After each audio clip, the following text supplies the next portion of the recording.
Hello everyone, ఎలా ఉన్నారండి? నేనైతే చాలా బాగున్నాను. మీరు కూడా బాగుండాలనే కోరుకుంటున్నాను. సో ఈ వీడియో వచ్చేసరికి నేను స్టిచ్ చేసిన umbrella frock and full hands cutting and stitching అనేది కంప్లీట్ డీటెయిల్ క్లియర్గా నేను ఈ వీడియోలో మీకు షేర్ చేస్తాను. కొత్తగా స్టిచ్చింగ్ చేసే వాళ్ళు కానీ మిషన్ నేర్చుకునే వాళ్ళకి ఎవరికైనా కానీ యూస్ఫుల్ అయ్యేలాగా ఈ వీడియో అనేది ఉంటుంది. చివరి వరకు స్కిప్ చేయకుండా వీడియోని అయితే చూసేయండి. అండ్ ఈ వీడియో అనేది నేను ఆల్రెడీ షార్ట్లో షేర్ చేశాను. షార్ట్కి అయితే వ్యూస్ అనేది చాలా బాగా వచ్చాయి అండ్ రెస్పాన్స్ కూడా మంచి రెస్పాన్స్ వచ్చింది. చాలామందికి డ్రెస్ అనేది నచ్చింది. సో అందుకని నేను ఇది లాంగ్ వీడియోలో కటింగ్ అండ్ స్టిచ్చింగ్ కూడా షేర్ చేస్తున్నాను. ఈ డ్రెస్కి అయితే నేను క్లాత్ ఎంత తీసుకున్నాను అనేది మీకు క్లియర్గా చెప్తాను. సో మెయిన్ ఫ్యాబ్రిక్ వచ్చేసరికి నాకు యోక్ పార్ట్కి అండ్ బాటమ్ పార్ట్కి కలిపి టోటల్గా నేను 5 మీటర్ శారీ అనేది యూస్ చేశానండి. సో యోక్ పార్ట్కి వచ్చేసరికి మెయిన్ ఫ్యాబ్రిక్ లైనింగ్ 80 సెంటీమీటర్స్ తీసుకున్నాను.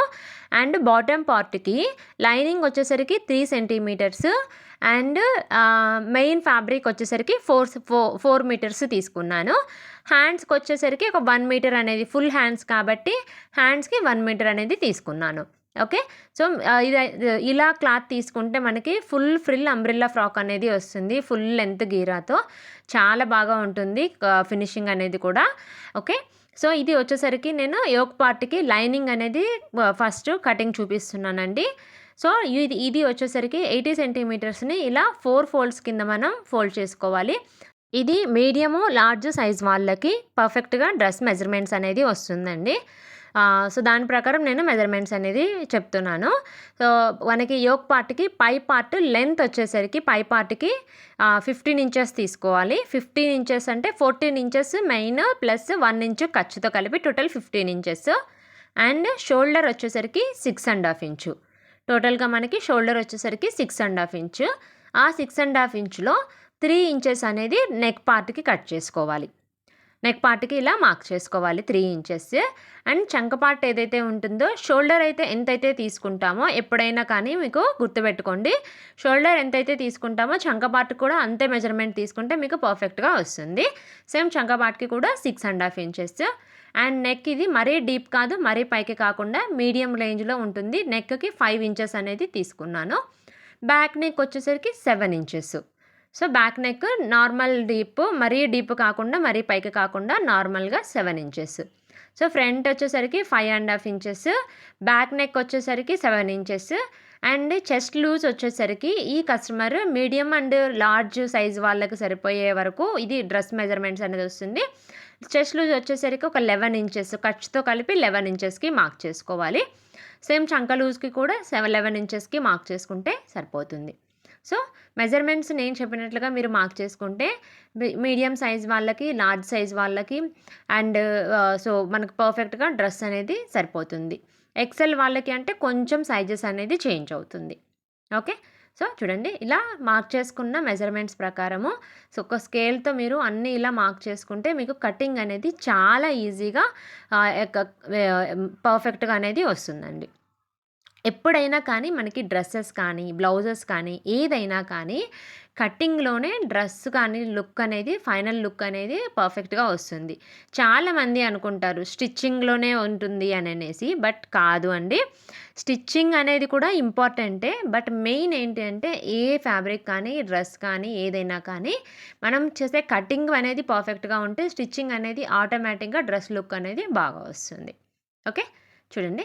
సో నేను చెప్పినట్లుగా ఇలా మార్క్ చేసుకొని చంక పార్ట్కి వచ్చేసరికి ఇలా ఒక 1 ఇంచ్ అనేది మార్క్ చేసుకొని స్మాల్ ఇలా కర్వ్ పెట్టి తిప్పుకొని కటింగ్ అనేది చేసుకోవాలి.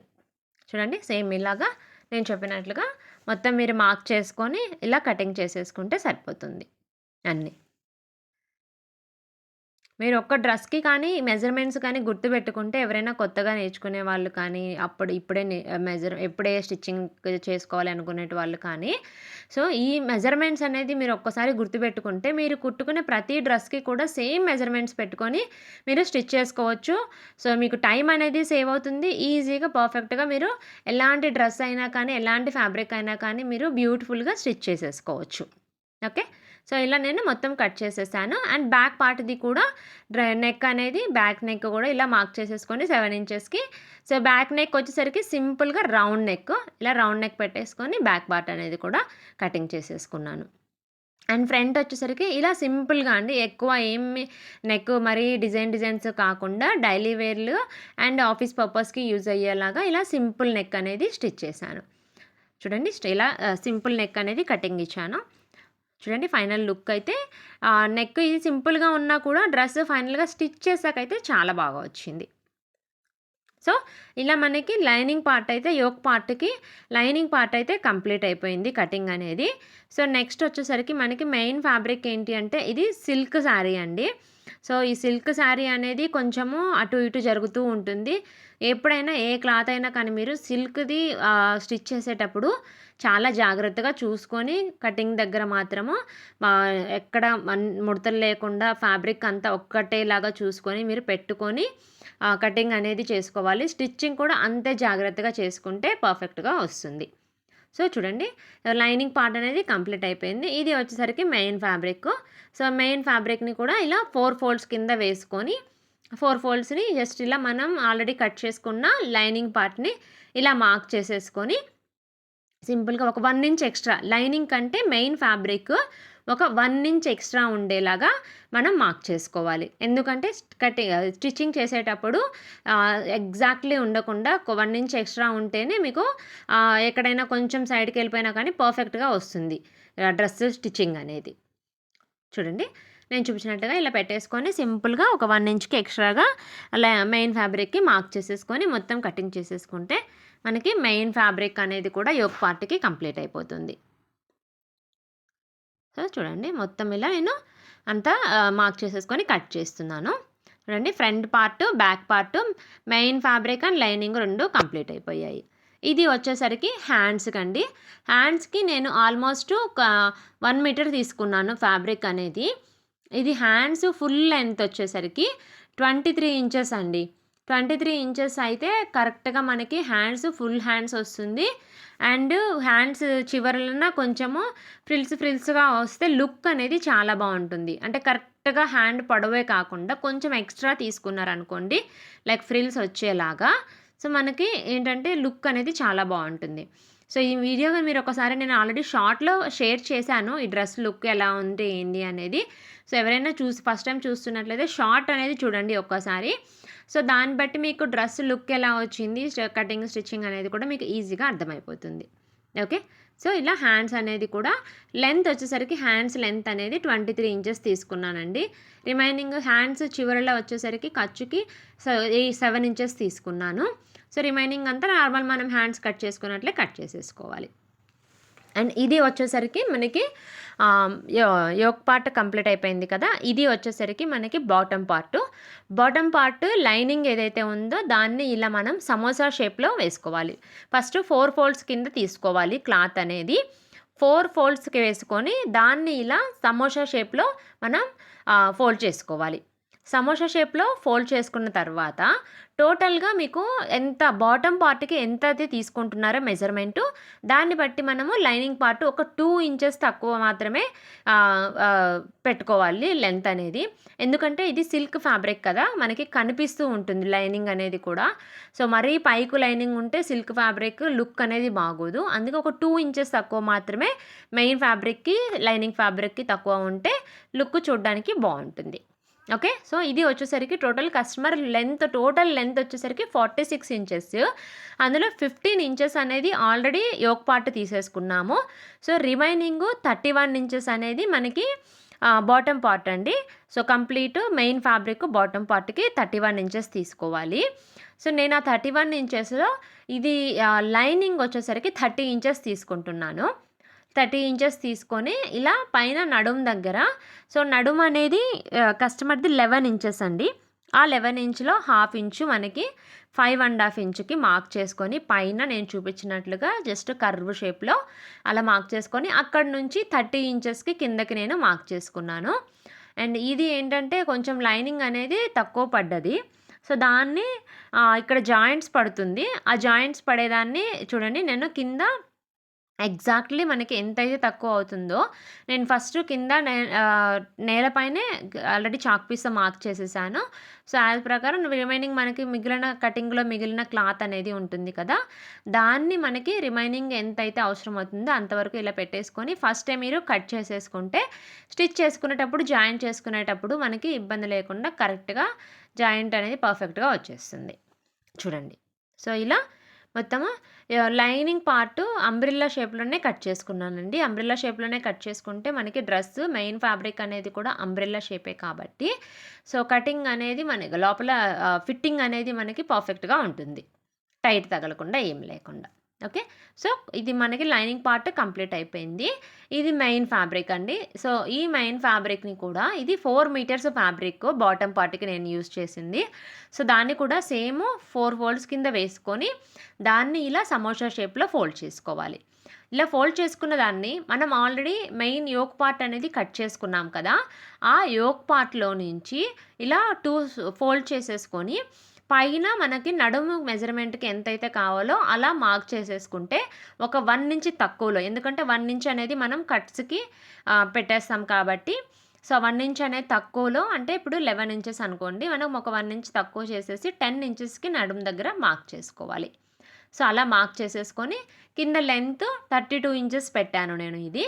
లెంత్ వచ్చేసరికి పైనుంచి కింద వరకు నేను చూపించినట్లుగా 32 ఇంచెస్‌కి మార్క్ చేసేసుకొని ఇలా కటింగ్ చేసేసుకుంటే, సో, ఎగ్జాక్ట్‌లీ హెచ్చు తగ్గులు పైకి కిందకి కాకుండా పర్ఫెక్ట్‌గా హైటు కానీ ఏదైనా కానీ పర్ఫెక్ట్‌గా వస్తుంది అంబ్రెల్లా షేప్ అనేది. చూడండి ఇలా. సో, ఇలా కింద పార్ట్ అనేది నేను 32 ఇంచెస్‌కి మెయిన్ ఫ్యాబ్రిక్‌ని కట్ చేశాను. అండ్ ఇది వచ్చేసరికి నడుము దగ్గర వచ్చేసరికి 5½ ఇంచెస్‌కి మార్క్ చేసుకున్నా. 4 ఫోల్డ్స్ వేశాను కాబట్టి దాని ప్రకారము నడుము మెజర్‌మెంట్ తీసుకొని, సో, ఇలా 5½ ఇంచ్ నడుము దగ్గర మార్క్ చేశాను. ఇప్పుడు బాటమ్ పార్ట్‌ది lining and main fabric 2 complete అయిపోయాయి. సో, 2 కూడా మనకి యాజ్ పర్ మెజర్‌మెంట్ ప్రకారం పర్ఫెక్ట్‌గా వచ్చింది. ఎలాంటి లూజు అండ్ ఎలాంటి టైటు లేకుండా. ఓకే. సో, ఇప్పుడు ఇవి 2 కంప్లీట్ అయిపోయాయండి. అండ్ అంబ్రెల్లా షేప్ అనేది కూడా పర్ఫెక్ట్‌గా వచ్చింది. మొత్తం ఒకటే లెవెల్‌లో. సో, నేనేంటంటే మొత్తం కటింగ్ అయిపోయాక సో, ఏ పార్ట్‌కి ఆ పార్ట్ ఇలా సెపరేట్‌గా నీట్‌గా సెట్ చేసేసుకుంటాను. మనం స్టిచ్ చేసుకునేటప్పుడు కటింగ్ అని కన్‌ఫ్యూజ్ లేకుండా. మొత్తం ఇలా హ్యాండ్స్, యోక్ పార్ట్‌వి అన్నీ కూడా సెట్ చేసేసుకున్నా. ఓకే. సో, అది కంప్లీట్ అయిపోయిందండి కటింగ్ అనేది. అండ్ స్టిచ్చింగ్ వచ్చేసరికి ఫస్ట్ నేను ఫ్రంట్ పార్ట్ అనేది యోక్ పార్ట్‌లో ఫ్రంట్ పార్ట్ అనేది ఇలా స్టిచ్ చేస్తున్నాను. సో, మొత్తం మనకి సింపుల్‌గా మీరు first yoke part, next hands, next bottom part lining అలా మీరు ఒక ఆర్డర్‌లో మనం కనుక స్టిచ్ చేసుకుంటే ఎప్పుడైనా కానీ కటింగ్ కానీ, స్టిచ్చింగ్ కానీ ఒక ఆర్డర్‌లో ఈజీగా అయిపోయేలాగా స్టిచ్ చేసుకున్నాం అనుకోండి. సో, టైం అనేది సేవ్ అవుతుంది. మీరు ఒకటి కుట్టే దాంట్లో 2 డ్రెసెస్ కానీ, 2 బ్లౌజెస్ కానీ మీరు అలా స్టిచ్ చేసుకోవచ్చు. ఓకే. సో, ఇలా నెక్ నేను కంప్లీట్ చేసిన తర్వాత రిమైనింగ్ జాయింట్ ఏదైతే ఉంటుందో ఇలా నేను వీడియోలో చూపించినట్లుగా మొత్తం అనేది జాయింట్ చేసేసుకొని ఎక్స్ట్రా ఉన్న మనం 1 ఇంచ్ ఎక్స్ట్రా పెట్టుకున్నాం కదా మెయిన్ ఫ్యాబ్రిక్‌కి, లైనింగ్ ఫ్యాబ్రిక్‌కి దాన్ని మొత్తం ఇలా కట్ చేసేసుకోవాలి నీట్‌గా. ఇలా కట్ చేసేసుకున్న తర్వాత మనకేంటంటే ఇక్కడ నడుము దగ్గర కట్స్ పెడతాం కదా టాకర్స్. సో, అవి కూడా మనకి కంప్లీట్ చేసుకోవాలి. ఇలా కరెక్ట్‌గా షోల్డర్‌కి పట్టుకుంటే ఒక 4 ఇంచెస్‌కండి ఏ సైజ్ వాళ్ళకైనా సరే ఇలా టక్స్ అనేది ఒక 4 ఇంచెస్ లెంత్‌కి పెట్టుకుంటే కరెక్ట్‌గా వస్తుంది. మరి పైకి కాకుండా, మరి కిందకి కాకుండా. చూడండి. సో, ఇలా ఫ్రంట్ పార్ట్, బ్యాక్ పార్ట్ నేను 2 కంప్లీట్ చేసేసాను. అండ్ నెక్స్ట్ హ్యాండ్స్ అండి. హ్యాండ్స్ వచ్చేసరికి హ్యాండ్స్ మనకు ఫుల్ లెంత్ హ్యాండ్స్ కదా! చివరలు మాత్రమే కస్టమర్ హ్యాండ్స్‌కి లైనింగ్ వేయొద్దన్నారు. అందుకనే ఓన్లీ మనకి ఎందుకంటే ఫుల్ హ్యాండ్స్ కదా! లైనింగ్ వేస్తే లుక్ ఉండదండి. అందుకోసమే సో, ఇది మనకి ఓన్లీ మెయిన్ ఫ్యాబ్రిక్‌ని మాత్రమే నేను వేస్తున్నాను. హ్యాండ్స్ చివరల్లో జస్ట్ అలా మడుచుకొని స్టిచ్ వేసేసుకున్నాను. ఓకే. సో, ఇప్పుడు కంప్లీట్ అయిపోయింది హ్యాండ్స్ కూడా. అండ్ మనకి బాటమ్ పార్ట్స్‌ది ఏదైతే ఉందో బాటమ్ పార్ట్ మెయిన్ ఫ్యాబ్రిక్‌ని, లైనింగ్ ఫ్యాబ్రిక్‌ని 2 కలిపి ఇలా జాయింట్ చేసేసుకోవాలి. చూడండి. జాయిన్ చేసుకునేటప్పుడు కూడా నీట్‌గా చూసుకుంటూ 2 షేప్స్ కరెక్ట్‌గా వస్తున్నాయా లేదా, కిందకి పైకి ఎళ్ళకుండా పర్ఫెక్ట్‌గా వస్తుందా లేదా అని చూసుకుంటూ నీట్‌గా జాయిన్ చేసుకోవాలి. లేదు అంటే కొంచెం కిందకి పైకి అయిందనుకోండి అంబ్రెల్లా షేప్ అనేది కరెక్ట్‌గా రాదు. సో, నేను బాటమ్ పార్ట్స్ 2 కంప్లీట్ అయిపోయాయి. సో, ఇప్పుడొచ్చేసరికి బాటమ్ పార్ట్, యోక్ పార్ట్ రెండిటిని ఇలా జాయిన్ చేసుకోవాలి. చూడండి నేను చూపించినట్లుగా రెండిటిని ఇలా జాయిన్ చేసేసుకొని సో మనకి మొత్తము ఫ్రంట్ పార్ట్ బ్యాక్ పార్ట్ది రెండిటిది కలిపి యోక్ పార్ట్ బాటమ్ పార్ట్వి రెండు మీరు జాయిన్ చేసేసుకుంటే పర్ఫెక్ట్గా వచ్చేస్తుంది. చూడండి ఇప్పుడండి ఇది ఫ్రంట్ పార్ట్ది జాయిన్ చేస్తున్నాను, బాటమ్ అండ్ యోక్ పార్ట్ది రెండు కలిపేసి ఇలా జాయిన్ చేసేస్తున్నాను. నెక్స్ట్ వచ్చేసరికి అంటే నేను ఒక సైడ్దే చూపిస్తున్నానండి, టైం వేస్ట్ ఎందుకు అనేసి మీకు 2 కాకుండా ఒక జాయింట్దే చూపిస్తున్నా. ఇలా కంప్లీట్ అయిపోయింది. అండ్ ఇప్పుడు ఫ్రంట్ పార్ట్ది బ్యాక్ పార్ట్ది కలిపి షోల్డర్స్ అనేది జాయింట్ చేసుకోవాలి మనం. ఈ షోల్డర్స్ జాయింట్ అనేది చూడండి 2 కంప్లీట్ అయిపోయాయి కదా. ఇప్పుడు ఫ్రంట్ పార్ట్ బ్యాక్ పార్ట్ అన్నీ కూడా మనకి లైనింగ్ అన్నీ అటాచ్ చేసేసుకున్నాము. అండ్ షోల్డర్స్ ఇలా జాయింట్ చేసేసుకుంటే సరిపోతుంది. నేను చూపించినట్లుగా ఇలా సింపుల్గా షోల్డర్ది కూడా మనం 2 షోల్డర్స్ పెడతాం కదా, ఒక 1 ఇంచ్ గ్యాప్ అనేది వదిలేసి పైన క్లాత్ రిమైనింగ్ది మీరు జాయిన్ చేసుకుంటే సరిపోతుంది. సో ఇప్పుడు హ్యాండ్ అనేది జాయిన్ చేసుకోవాలి. 2 షోల్డర్స్ జాయిన్ చేసేసాము. సో ఇప్పుడు హ్యాండ్ ఏదైతే ముందుగా మనం స్టిచ్ చేసుకున్నామో ఆ హ్యాండ్ని కూడా ఇలా సో మనకి షోల్డర్ పాయింట్ దగ్గర నుంచి ఇటు సైడ్కి అటు సైడ్కి కుట్టు వేసుకోవాలండి. ఎప్పుడైనా కానీ తెలియని వాళ్ళ కోసమని చెప్తున్నాను. చివరి నుంచి కాకుండా హ్యాండ్ అనేది మన షోల్డర్ జాయింట్ దగ్గర నుంచి హ్యాండ్ మిడిల్ పాయింట్ పెట్టుకొని అక్కడ నుంచి ఇటు సైడ్ చివరికి ఇక్కడ చివరి స్టిచ్ చేసిన తర్వాత మళ్ళీ షోల్డర్ మిడిల్ పాయింట్ నుంచి మళ్ళీ అటు సైడ్ చివరికి జాయింట్ వేసేసుకోవాలి. అప్పుడే 2 సైడ్లు సేమ్ ఈక్వల్గా వస్తుంది. సో చూడండి హ్యాండ్ అనేది కంప్లీట్ అయిపోయింది. హ్యాండ్ స్టిచ్ చేసేసాను. ఇప్పుడు వచ్చేసరికి మనకి మొత్తము లూజు మనం డిజైన్ చేసే డ్రెస్ లెంత్ లూజ్ ఏదైతే ఉంటుందో ఆ లూజ్ ప్రకారం మీరు మార్క్ చేసుకొని ఇలా చంకపాటికి నడుము లూజ్కి హ్యాండ్స్ లూజ్ అన్నీ కూడా ఆ డ్రెస్ మెజర్మెంట్ ప్రకారం లేదా బాడీ మెజర్మెంట్స్ తీసుకొని ఉంటే దాని ప్రకారం చూసుకొని స్టిచ్ వేసుకుంటే చూడండి నాకు ఆల్రెడీ స్టిచ్ చేస్తూ ఉంటాను కాబట్టి ఐడియా ఉంటుంది జస్ట్ ఎలా కర్వ్ తిప్పాలి అనేది. సో దాని ప్రకారమే నేను ఇలా మార్క్ చేసేసుకొని ఇలా స్టిచ్ చేస్తున్నాను. అండ్ ఇక్కడ వచ్చేసరికి మనకి నడుము దగ్గర జాయింట్ ఉంటుంది కదా, అక్కడికి నుంచి వచ్చేసరికి అక్కడ కొంచెం కిందకి వచ్చాక మెయిన్ ఫ్యాబ్రిక్ లైనింగ్ ఫ్యాబ్రిక్కి 2 జాయింట్ చేయకూడదు. ఎప్పుడు కూడా నేను ప్రతి వీడియోలో చెప్తూనే ఉన్నాను మీకు. ఓన్లీ ఇక్కడ నడుము దగ్గర నుంచి కొంచెం కిందకి వచ్చాక సో ఇలా సగం స్టిచ్ చేసుకొని ఫస్ట్ మెయిన్ ఫ్యాబ్రిక్ అనేది స్టిచ్ చేసేసుకోవాలి. నెక్స్ట్ లైనింగ్ పార్ట్ అనేది స్టిచ్ చేసుకోవాలి. ఓకే, అలా స్టిచ్ చేసుకుంటే డ్రెస్ అనేది కంప్లీట్ అయిపోతుంది. చూడండి డ్రెస్ అనేది కంప్లీట్ అయిపోయింది. ఫైనల్ లుక్ అయితే డ్రెస్ అనేది ఇలా ఉంది. మీకు స్టార్టింగ్లో కూడా చూపించాను కదా. మీ వీడియో మీకు అర్థమైందని అనుకుంటానండి. డ్రెస్ కటింగ్ అండ్ స్టిచ్చింగ్ క్లారిటీగా అర్థమైందని అనుకుంటాను. ఇంకేమైనా డౌట్స్ ఉంటే నాకు కమెంట్లో కమెంట్ చేయండి, నెక్స్ట్ వీడియోలో మీకు షేర్ చేస్తాను. ఈ వీడియో మీకు నచ్చినట్లయితే వీడియో అనేది లైక్ చేసి ఛానల్ని మరిన్ని ఇలాంటి బ్యూటిఫుల్ వీడియోస్ కోసం ఛానల్ని సబ్స్క్రైబ్ చేసుకోండి. అండ్ మరిన్ని డిఫరెంట్ మోడల్స్ అనేది కూడా మన ఛానల్లో ఆల్రెడీ నేను కటింగ్ అండ్ స్టిచ్చింగ్ వీడియోస్ అనేది షేర్ చేస్తున్నాను. ఫస్ట్ టైం చూసే వాళ్ళైతే ఒకసారి ఛానల్ని విజిట్ అయ్యి చూసేయండి. ప్లీజ్ సబ్స్క్రైబ్ చేసుకోండి.